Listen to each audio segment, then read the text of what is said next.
முதல் வாசகம் 12 அடிகற்களின் மீதும் ஆட்டுக்குட்டியின் 12 திருத்தூதர்களின் பெயர்களும் எழுதப்பட்டிருந்தன. திருத்தூதர் யோவான் எழுதிய திருவழிபாட்டிலிருந்து வாசகம். அதிகாரம் 21, இறைவசனங்கள் 9 முதல் 14 முடிய. சகோதர சகோதரிகளே, 7 வானதூதர்கள் ஒருவர் வந்து, வா, ஆட்டுக்குட்டி மணந்து கொண்ட மணமகளை உனக்கு காட்டுவேன் என்று என்னிடம் கூறினார். தூய ஆவி என்னை ஆட்கொள்ளவே அந்த வானதூதர் ஒரு பெரிய உயர்ந்த மலைக்கு என்னை கொண்டு சென்றார்.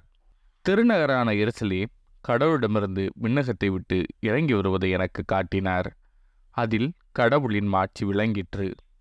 விலையுயர்ந்த கல் போன்றும் படிக கல் போன்றும் அதன் ஒளி பளிங்கென துலங்கியது. அதை சுற்றி பெரிய உயர்ந்த மதிலும் அதில் 12 வாயில்களும் இருந்தன. வாயில்களுக்கு பொறுப்பாய் 12 வானதூதர்கள் நின்றார்கள். இஸ்ரேல் மக்களுடைய 12 குலங்களின் பெயர்களும் அவ்வாயில்களில் பொறிக்கப்பட்டிருந்தன. கிழக்கே 3, வடக்கே 3, தெற்கே 3, மேற்கே 3 அவை அமைந்திருந்தன. நகரின் மதில் 12 அடிக்கற்களை கொண்டிருந்தது. அவற்றில் ஆட்டுக்குட்டியின் 12 திருத்தூதர்களின் பெயர்களும் எழுதப்பட்டிருந்தன. இது ஆண்டவரின் அருள்வாக்கு. இறைவா, உமக்கு நன்றி. பதிலுரை பாடல். ஆண்டவரே,